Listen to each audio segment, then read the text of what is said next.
So the course is based on the new guidelines that were published in 2018 from the American Association of Feline Practitioners, and it's the first time that we've had feline-specific anaesthesia guidelines. So this you can download for free.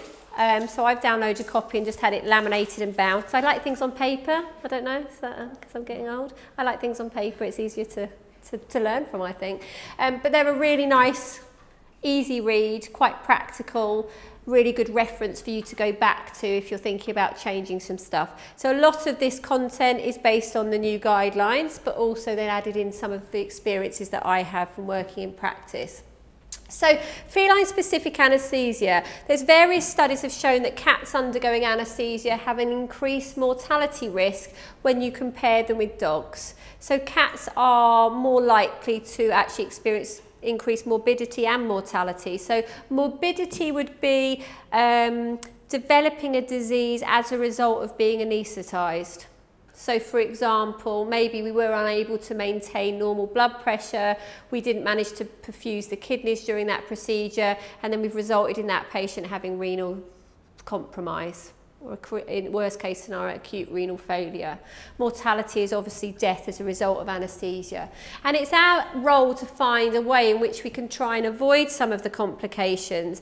And areas that we're going to be focusing on is obviously airway management. When we looked at the SEPSAF inquiry, which is the confidential inquiry into perioperative small animal fatalities, it looked at if an animal died during anaesthesia, when did it die, why did it die, you know, what were the main causes.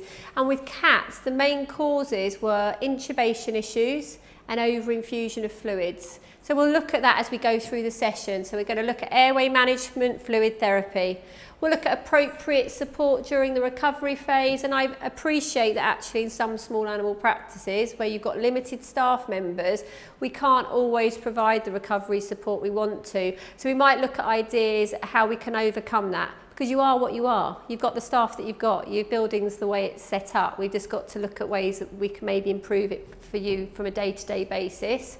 And obviously stress reduction is going to be quite a big thing with cats. In small animal practice, anaesthesia of geriatrics is also associated with an increased risk. Age was identified as a major risk factor for anaesthetic-related problems in dogs, cats and rabbits.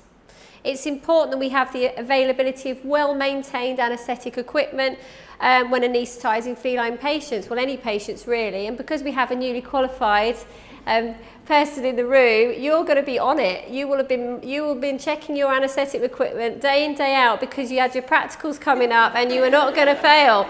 Unfortunately, as we get a bit, you know, older and we've been there and it's kind of like, oh, doing that again. Sometimes that falls to the wayside. I don't know if anyone would agree with that, but we maybe don't go through that exact chain of checking our equipment like we have sort of drilled into us to, you know, for our exams, and we should really be doing it. We shouldn't really get out of the habit. It's really important.